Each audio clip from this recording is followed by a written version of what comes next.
My landlord tried to kick me out without warning, so I turned the tables and took his job. It was 7:03 a.m. on a Tuesday when my life went from coffee and emails to legal notices and rage headaches. I was mid-sip of my morning caffeine when the door practically shook off its hinges from three loud, angry knocks.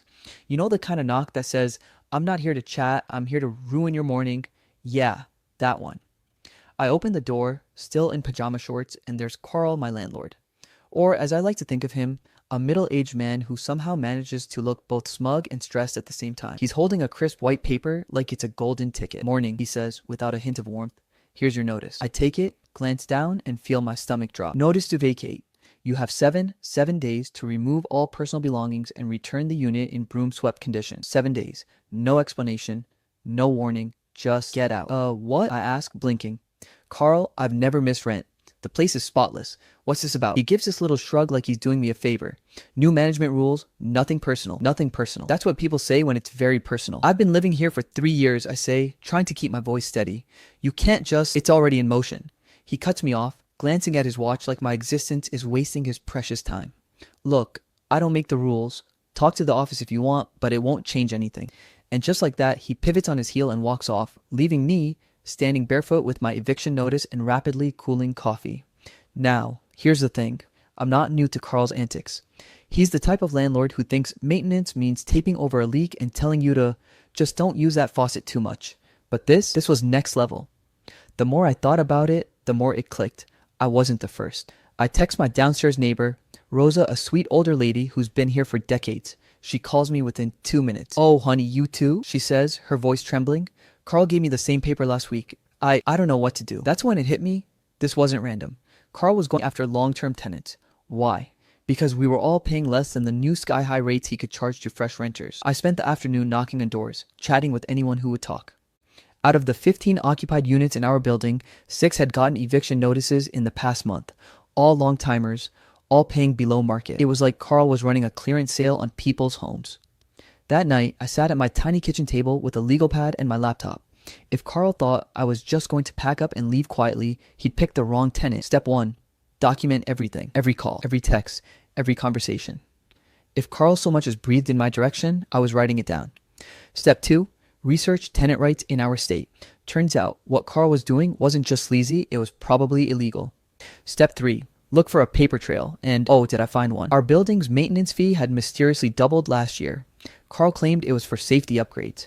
But when I dug through public property records online, bless government transparency, I found something odd. There was no permit filed for any major work.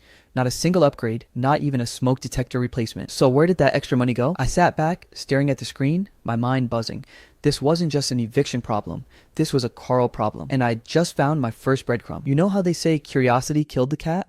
Well, I'm not a cat, and Carl was about to learn that curiosity, in my case, just makes me dangerous. After finding that little gem in the building's public records, the mysteriously doubled maintenance fees, with no actual maintenance to show for it, I couldn't stop thinking about what else might be hiding under Carl's smug, balding head. And when I say thinking, I mean I went full FBI mode. Laptop open, coffee on drip, browser tabs multiplying like rabbits. I started with the basics: county court records, property tax databases, local news archives. Within an hour, I hit my first jackpot. Turns out, Carl had been sued multiple times. 2 years ago, a group of tenants from one of his previous buildings filed a class action lawsuit against him for illegal security deposit deductions. He settled out of court, which told me there was probably merit to their claims. Then I found unpaid property taxes on a small commercial building he owned. He cleared the debt eventually, but the fact that it happened at all said a lot about his business skills. And then, the cherry on top, a failed real estate development project about 10 years ago. He'd gone in with a business partner, promised investors a fancy mixed-use complex, and then the whole thing collapsed before construction even started. Lawsuits flew. The partnership dissolved in a storm of accusations. Carl had skeletons, and I was determined to rattle every bone. The real break came from someone I didn't expect, a retired tenant named Mrs. Harper. I found her by pure accident. I was in the lobby one afternoon, waiting for the elevator, when this tiny woman with snow-white hair and a floral cardigan shuffled in. She had that I know everyone's business vibe, and I was not about to waste the opportunity. "You used to live here, right?" I asked, making small talk. "Oh dear," she said, her eyes narrowing. "You're one of the ones Carl's trying to push out, aren't you?" Bingo. We ended up sitting in the little lobby seating area for almost an hour. And let me tell you, Mrs. Harper didn't just have tea, she had the whole kettle. She told me Carl had been in trouble before with the housing board for mismanagement of tenant funds. She remembered when the previous property owner sold the building to the management company Carl works for, and how Carl got the job only because the last manager left mid-scandal. Then came the bombshell: Mrs. Harper had actually met Carl's old business partner from that failed development project. The partner apparently told her, "Carl's the kind of guy who will burn the house down if he thinks there's a dollar hidden in the walls." I didn't know whether to laugh or shiver. Armed with this intel, I wanted confirmation from someone inside Carl's current circle. That came in the form of Dylan, a young maintenance guy who worked to all for the property management company. I'd seen him around fixing leaky pipes and broken door locks, and he always looked like he'd rather be anywhere else. I caught him one morning in the parking lot, halfway through loading tools into his van. "Hey, quick question," I said casually. "What's the deal with Carl? He's acting like he owns the place." Dylan let out this little laugh, the kind that says, "Oh man, if you only knew." "All I'll say is, the board doesn't like him," he muttered, glancing toward the building like Carl might be watching from a window. "He's not exactly popular upstairs." I pressed for more, but Dylan clammed up. Still, that was enough for me. Carl wasn't untouchable. I doubled down on my digging. If Carl was pocketing maintenance fees, there had to be more signs. Sure enough, I found invoices for building repairs that didn't exist. For example, an emergency elevator repair, billed for $6,200 funny, since our elevator still breaks down every other week. Roof inspection and patching for $4,000, except the roof has been leaking since last winter, and no one's been up there in months. It was a money trail, and Carl was leaving footprints all over it. Of course, things couldn't stay quiet forever. One afternoon, I was standing in the hallway with Rosa and another tenant, explaining their rights and telling them to hold on to any paperwork Carl gave them. That's when the man himself appeared. "What's going on here?" Carl barked, his eyes darting between us. "Just talking to neighbors," I said, cool as I could manage. "Yeah, well, you might want to watch yourself," he said, stepping closer. "Spreading lies can get you in trouble." I could feel Rosa tense beside me, but I wasn't about to back down. "I'm not spreading lies, Carl. I'm talking about facts, the kind backed up by paperwork." His jaw tightened. For a second, I thought he might actually explode. Instead, he just pointed a finger at me and said, "You're making a mistake." Then he walked off, muttering something under his breath. If he thought intimidation would work, he clearly hadn't been paying attention. That night, I compiled everything I'd found: the bogus invoices, the inflated fees, the past lawsuits, Mrs. Harper's testimony into a neat, well-organized file. And then I filed a formal complaint with the housing authority. It wasn't just about me anymore. This was about every tenant he cheated, intimidated, or driven out. When I hit submit on that complaint form, I felt a strange mix of adrenaline and calm. Carl had started this, but I was going to finish it. Next step, take the fight public. You know that saying, "The pen is mightier than the sword"? Well, in my case, the keyboard was a freaking bazooka. After filing my complaint with the housing authority, I realized something. Bureaucracy moves slower than Carl trying to do actual maintenance. I needed to light a fire under this situation and under Carl. So I did what any millennial with a Wi-Fi connection and a grudge would do. I took it online. I wrote a post for our local community forum, part tenant rights, PSA, part revenge diary. I laid out the facts: Carl's illegal eviction tactics, the inflated maintenance fees, the bogus invoices, the stories from Rosa, Mrs. Harper, and other tenants. And because I'm nothing if not thorough, I attached redacted copies of the most damning documents I had. Then, for maximum exposure, I posted the same thing to Reddit specifically, a local subreddit where people love nothing more than a juicy slumlord gets exposed story. I didn't hold back on the details, but I kept it factual. No name calling, no unverified rumors, just hard evidence and a healthy dose of here's how not to be a terrible landlord. At first, it got a few upvotes and comments from people saying, "Wow, that's messed up." But then it exploded. By the end of the day, the post had hundreds of comments. Former tenants from Carl's other properties started chiming in, sharing horror stories that made my skin crawl. One guy said Carl once kept a tenant's entire $1,800 security deposit because the walls smelled weird. Another said Carl ignored a black mold infestation for months until the city stepped in. By the next morning, the post was on the front page of the subreddit, and Carl's name, which I'd never mentioned directly, was becoming an open secret in the comments. Not long after the post blew up, I started getting DMs from local tenant rights groups. One group, Housing Justice Now, offered free legal advice. Another had a media contact list longer than Carl's history of unpaid taxes. They told me I had a solid case and that if I was willing to go public, they'd back me. Which was tempting. But I knew Carl wouldn't take this lying down. Sure enough, 2 days later, I got a letter slipped under my door. It was on official-looking letterhead and started with, "Dear tenant, I regret any misunderstanding." Translation, "I'm only sorry you caught me." Carl wrote that he was willing to reconsider my eviction and allow me to stay if I signed a brand new lease, one that just happened to be $450 more per month than what I currently paid. Oh, and it included a clause that allowed immediate termination at landlord's discretion. I almost laughed out loud. I didn't respond. Instead, I took a photo of the letter and posted it as an update to my Reddit thread, captioning it, "When your landlord tries to apologize but accidentally sends you Exhibit B for your case." The comment section had a field day. One of the tenant groups put me in touch with a local investigative journalist named Marissa. She'd done exposés on shady landlords before and was very interested in Carl. We met at a coffee shop a few blocks away.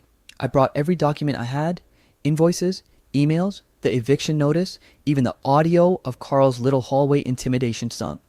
Marissa went through them like a kid on Christmas morning. "This is good," she said, tapping a stack of invoices. "But if we had him on record admitting what he's doing, it'd be bulletproof," which, of course, planted a seed in my brain. A week later, I heard through the grapevine, "Okay, Rosa," that Carl was holding a tenant meeting in the building's rec room to discuss upcoming changes.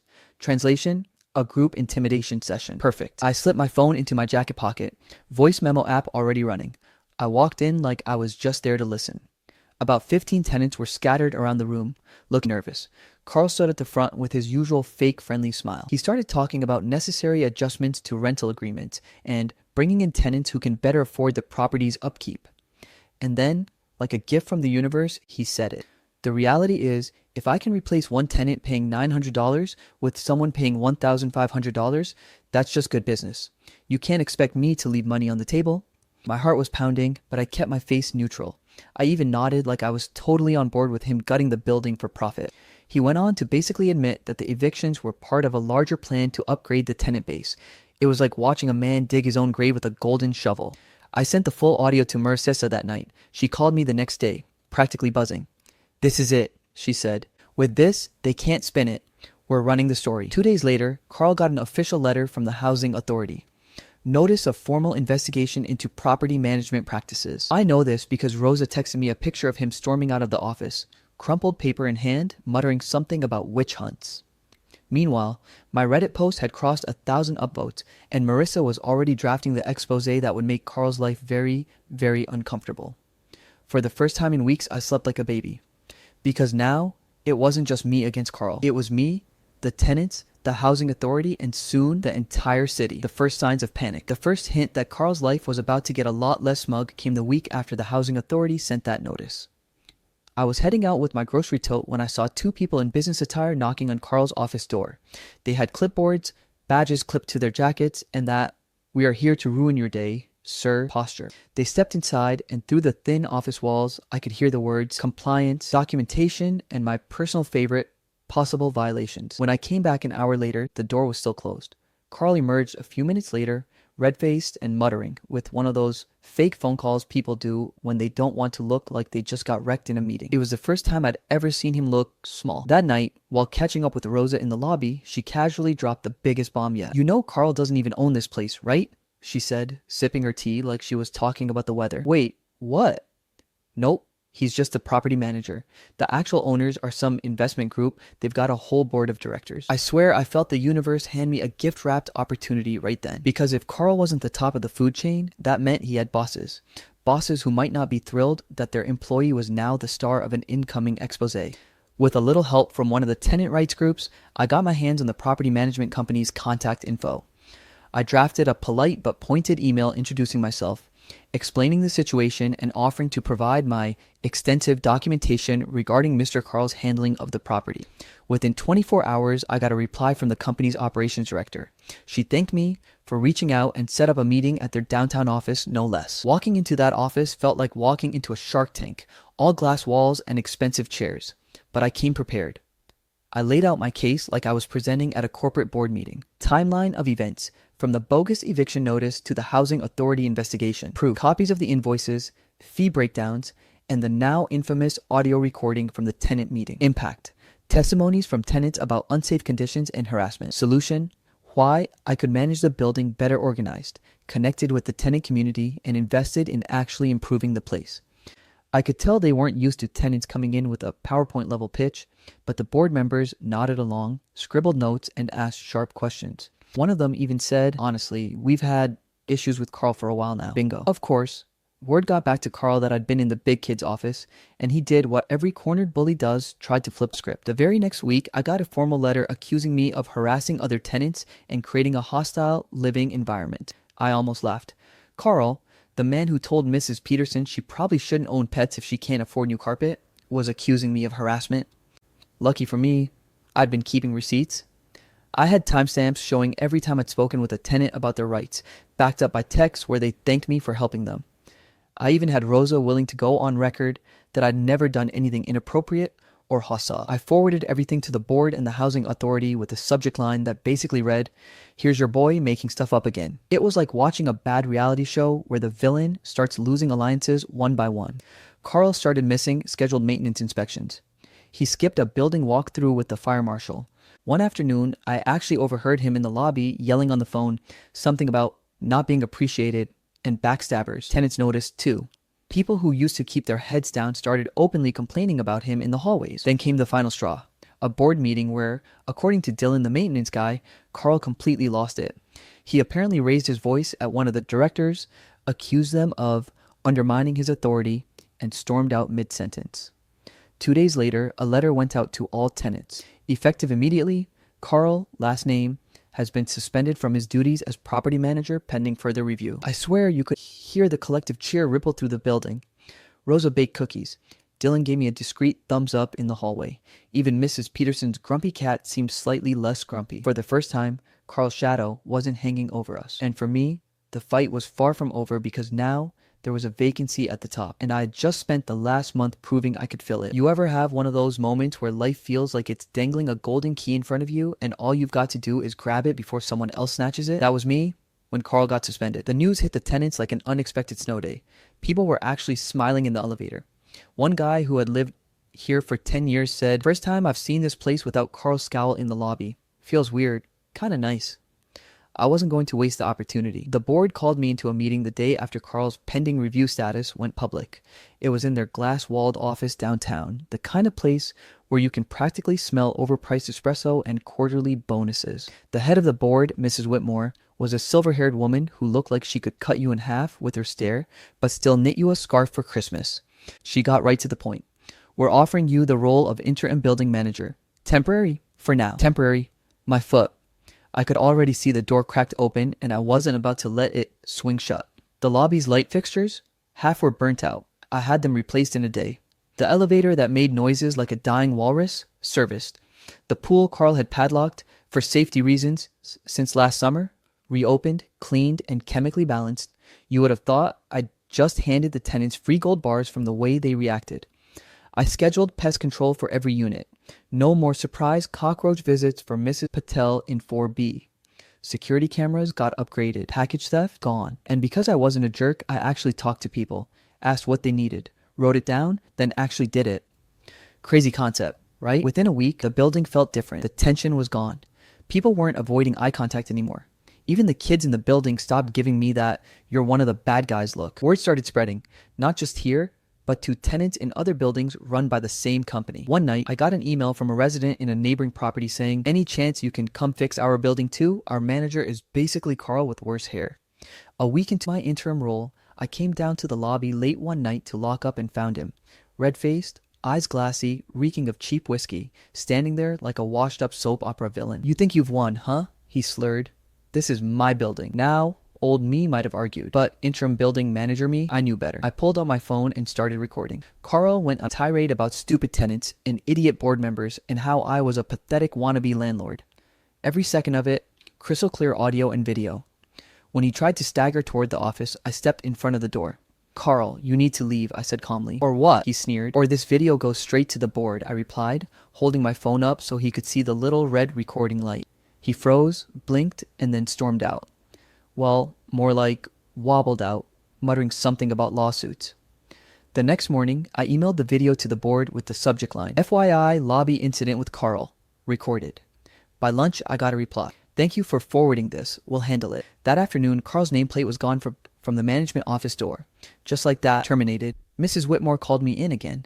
Same glass-walled office, same killer stare. We've decided to offer you the position of building manager permanently. I didn't even pretend to think about it. I'll take it. Walking back to my building that evening, the sunset hitting the windows just right, I had one of those rare life moments where you actually feel the weight of a win. I wasn't just a tenant anymore. I was the landlord. Carl tried to kick me out without warning. Now I had his job, his office, and judging by the new coffee maker I just ordered for the lobby, better taste in everything. And the best part, this was just the beginning. I've always believed that revenge is best served with receipts, proper documentation, and maybe a community garden. When I took over as the official landlord of our building, I promised the tenants 3 things. 1. Fair rent. 2. Prompt repairs. 3. Transparency and management. Simple, basic, literally the bare minimum of human decency. Yet somehow, Carl, the former walking embodiment of slumlord chic, had managed to make those concepts feel like fantasy novel plot points. Now, with him permanently out of the picture, I was determined to show everyone that this building didn't have to be a depressing Craigslist cautionary Doubtflight tale. First week in charge, I tackled the backlog of repair requests like my life depended on it. The elevator that had been out for 6 months, fixed.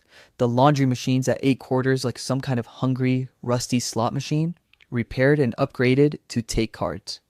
The hallway light on the 3rd floor that had been flickering so long it could have been mistaken for a rave invitation, replaced within 2 hours. Tenants started looking at me differently, not like I was just the guy who helped get Carl fired, but like I might actually give a damn. I also sent out monthly building updates, something Carl never bothered with. Little things like upcoming maintenance dates, any rent policy changes, community announcements. Transparency wasn't just a buzzword. I wanted tenants to feel like they weren't being kept in the dark, literally or metaphorically. One of my favorite projects, the rooftop. Carl had let it become a depressing wasteland of broken chairs and cigarette butts. I turned it into a community garden, got some raised planters, a few benches, even a string of solar lights. Tenants could sign up for a plot to grow herbs, tomatoes, whatever they wanted. Within 2 weeks, we had basil sprouting, cherry tomatoes ripening, and an elderly tenant named Mrs. Klein proudly showing off her thriving mint plant like it was her grandchild. I also launched a rent credit program. Refer a new tenant and get $100 off your rent for a month. Suddenly, people who wouldn't have recommended the place to their worst enemy under Carl were inviting their friends to move in, because of course he wasn't done. 3 months into my tenure, a journalist who'd covered Carl's downfall published a follow-up piece. Headline, From Slumlord to Community Hub, How One Tenant Took Over and Turned It Around. The story painted me in a flattering light, maybe a little too flattering for Carl's taste. He must have read it because within a week I got served papers. Carl was suing me for defamation. Now, I'm no lawyer, but I know 2 things. 1. Truth is an absolute defense against defamation. 2. Carl's own drunken lobby meltdown on video was practically a free commercial for my side of the story. The lawsuit was laughable. My attorney filed a motion to dismiss, the judge granted it, and Carl was slapped with court costs. I heard through the grapevine he had to sell his car to cover them. I changed the building's official name. Under Carl, it had been the Heights Residences, which sounded fancy until you actually saw it. I renamed it the Commons, a nod to the shared spaces, the community garden, and the fact that we weren't pretending to be something we weren't. We got a new logo, had the front entrance repainted, and even installed a mural on one wall. Tenants voted on the design, a colorful cityscape with little hidden Easter eggs from inside jokes in the building. Yes, there's a tiny painted raccoon wearing sunglasses in the corner because of the dumpster bandit incident from last winter. One Friday evening, I was walking through the lobby when I realized just how far we'd come.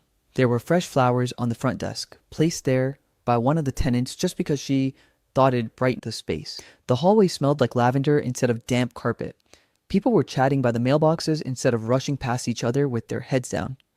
I grabbed a coffee and strolled through the building, stopping to chat with Mrs. Klein about her mint plant, high-fiving a couple of teenagers who'd just come back from basketball practice, and checking in with a new tenant about how they were settling in. Carl's empire was gone. In its place was something better, something ours, and I was the one steering the ship. I didn't just win, I rewrote